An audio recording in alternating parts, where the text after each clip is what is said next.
عمرك سألت نفسك هو ليه اليوم ما بقاش فيه بركة؟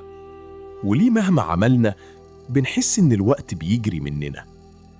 المشكلة مش في الساعة اللي في إيدك، المشكلة في الزحمة اللي جوه قلبك.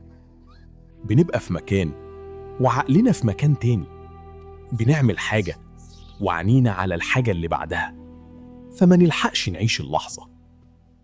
ربنا سبحانه وتعالى بيقول: يمحق الله الربا ويربي الصدقات.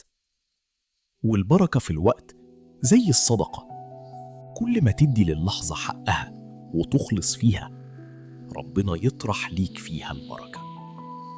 البركة مش بتيجي بالسعي والجري لحد النفس ما يقطع، البركة بتيجي لما تهدى وتسكن وتعرف إن الآن هو أغلى ما تملك.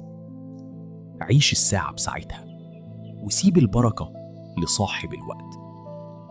أنا قبلة، واطمن، لسه في بركة.